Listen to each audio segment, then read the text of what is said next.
আর ওই হাউজে কাউসার পানি পান করার জন্য পেয়ালা, ওই শরবত পানি, ওই শরবত পান করার জন্য পেয়ালা।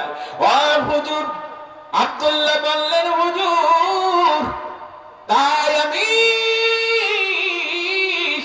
ওই জাহান্নামের বয়ান বাদ দিয়ে জান্নাতের হাউজে কাউসারের কথা বলে দিলাম। বাদশা হারুনুর রশিদ আশ্চর্য হয়ে গেলেন, রায় আব্দুল্লাহ তুমি কি কোরআন তেলাওয়াত করার সাথে সাথে অর্থ জানো? বলে, হ্যাঁ হুজুর আমি অর্থ জানি, অর্থ শিখতেছি। বাদশাহ খুশি হওয়ার পর পকেট থেকে একটা কাগজ বের করলেন, কাগজ বের করে সই করে ওই আব্দুল্লাহর হাতে দিলেন। কিন্তু বাদশাহ নিজের পরিচয় দিলেন না, বাদশাহ নিজের পরিচয় দেন না। কাগজ যখন দিলে, বাদশাহ যখন চলে যায়, আব্দুল্লাহ বাড়ির দিকে না গিয়ে ওস্তাদের দিকে দৌড়ায়, মাদ্রাসার দিকে দৌড়ায়। দৌড়াতে দৌড়াতে হুজুরের কাছে যখন গেল, করে কিরে আব্দুল্লাহ তুমি তো খাবারের জন্য খানা খাওয়ার জন্য বাসায় গেলা, আবার চলে আসলা, কারণ কি? তখন ওই আব্দুল্লাহ পকেট থেকে কাগজটা বের করে দিয়ে বলে, হুজুর এমন এমন ঘটনা একটা লোকের সঙ্গে দেখা হয়ে গিয়েছিল, ওই লোকটা আমাকে তেলাওয়াত করতে বলেছে, তেলাওয়াত করলাম, করার পরে খুশি হওয়ার পর তখন আমাকে এই কাগজটা দিয়েছে। দেখেন হুজুরের মধ্যে কি আছে, ওই ব্যক্তি কি সই করে দিয়েছে, আমি ওই লোকটাকে চিনি না। তখন ওস্তাদ লক্ষ্য করে দেখলেন, দেখার পরে ওই ওস্তাদ বললেন, রে আব্দুল্লাহ তোর কপাল খুলে গেছে, তোমার কপাল খুলে গেছে। তুমি কি জানো ওই লোকটাকে? কার এমন একটা লেটার পেয়েছো? এটা অনুমতি লেটার। এই অনুমতি লেটার প্রবেশপত্র। এই বাগদাদের ভিতরে যে কোনো ভার্সিটির ভিতরে যাবা, যে কোনো অফিস আদালতে যাবা, এই প্রবেশপত্রটা দেখালেই তোমাকে অনুমতি দিবে। এটা হলো সেই লেটার। এই দেশের বাদশা আমিরুল মুমিনিন খলিফাতুল মুসলিমিন হযরত হারুনুর রশিদ সাহেব। রে বাবা, তোমার কপাল খুলে গেছে। আজ থেকে মাদ্রাসার কোনো টাকা পয়সা লাগবে না, কিছুই লাগবে না। যত পড়ালেখা করবা, এটা অনুমতি লেটার, পাস লেটার, এটা যাওয়ার সাথে সাথে সবাই অনুমতি দেবে। যাই আব্দুল্লাহ, তোমার মা বাবাকে সংবাদটা দিয়ে আসো। আমার ভাইয়েরা, বন্ধুরা আমার, আব্দুল্লাহ চলে আসলেন তার মায়ের কাছে। দৌড় দিলে, দৌড়াতে দৌড়াতে আব্দুল্লাহ যখন বাসার ভিতরে প্রবেশ করবেন, এমন সময় লক্ষ্য করে দেখতেছে রে ভাই, মা জোর জোর করে কাঁদতেছে। মা যখন কান্নাকাটি করতেছে, আব্দুল্লাহ ওই সুখের যে সংবাদটা আছে, সুখময় সংবাদটা না বলে বাবা মাকে জিজ্ঞেস করতেছে, গো মা, ও মা কেন আপনি কাঁদতেছেন গো মা?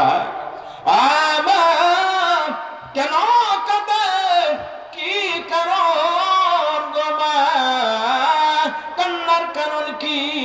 তখন মা বলতেছে, রে আব্দুল্লাহ, ওই খানা রেডি আছে, তুমি খাও, খাওয়ার পরে তুমি মাদ্রাসায় চলে যাও। এই কথা শুনে তোমার লাভ নাই রে বাবা, যা যা, খানা খাওয়ার পরে মাদ্রাসায় চলে যা। আব্দুল্লাহ বলল, মা, ও মা, খানা খাবো পরে, আগে তুমি কেন কাঁদতেছো এটাকে বলতে হবে। তখন তার মা বলতেছে না, বাবা যাও যাও, খাবার খেয়ে তারপরে মাদ্রাসায় চলে যাও।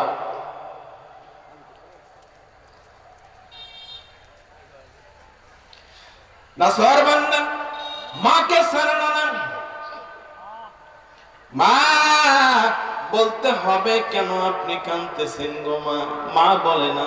তখন জড়িয়ে ধরলেন আব্দুল্লাহ, যখন মাকে জড়িয়ে ধরলেন, গো মা, তুমি যদি কাঁদো আমার খানা পেটের ভিতরে পড়বে না, পেটের ভিতরে যাবে না।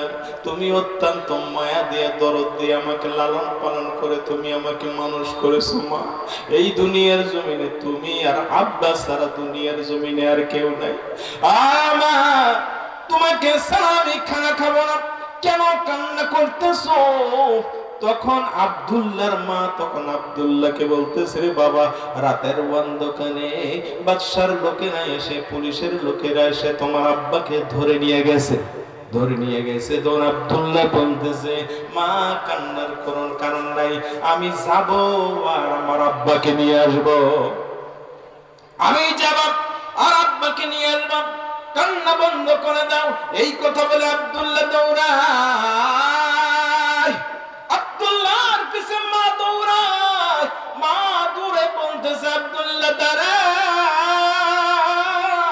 আব্দুল্লাহ দাঁড়া, তোর আব্বাকে হারিয়ে ফেলেছি, তোমাকে আমি হারাতে চাই না বাবা। আব্দুল্লাহ আয় আয়, দাঁড়াও রে বাবা। পিছে পিছে দৌড় দিলেন, দৌড় দেওয়ার পরে আস্তে করে আব্দুল্লাহকে ধরে বললেন, বাবা তোমাকে আমি হারাতে চাই না রে বাবা, তুই আমার কলিজার টুকরা, তোর ছাড়া আমি বাঁচবো না, তোমাকে ছাড়া আমি বাঁচবো না, তোমাকে আমি অত্যন্ত কষ্ট করে লালন পালন করেছি, তুমি যাবা না। তখন ওই আব্দুল্লাহ বলল, মা চিন্তার কোনো কারণ নাই, এই দেখেন প্রবেশ লেটার, ওই বাদশার সঙ্গে কিছুক্ষণ আগে আমি তেলাওয়াত করেছিলাম, শুনছে, তেলাওয়াত শ্রবণ করার পরে খুশি হওয়ার পরে একটা অনুমতি লেটার দিয়েছে, পারমিশন প্রবেশ পত্র দিয়েছে।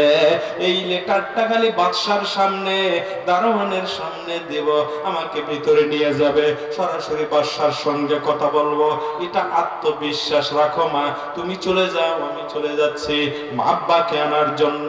মা চলে গেলেন, আব্দুল্লাহ ওই বাদশার দরবারে চলে গেলেন। যাওয়ার পরে অনুমতি যখন লেটার দিলেন, বাদশাকে বললেন, একটা যুবক ছেলে একটা কাগজ নিয়ে আসছে, একটু আগে নাকি ওনার সঙ্গে আপনি কথা বলেছেন, অনুমতি চাই ভিতরে প্রবেশ করার জন্য, আপনি কি বলেন? অনুমতি চান, এখন কি বলেন? সাথে সাথে ভিতরে প্রবেশ করলেন। ভিতরে প্রবেশ করার পর বাদশা বললেন, তোমার আব্বা কোথায়, নিয়ে যাও। আব্বাকে নিয়ে যখন চলে যাওয়া শুরু করলেন, চলতেছে বাদশা পিছন দিক দিয়ে আবার ডাক দেয়, রে আব্দুল্লাহ একটু দাঁড়াও, তোমার সঙ্গে কথা আছে, তোমার আব্বার সঙ্গে কথা আছে।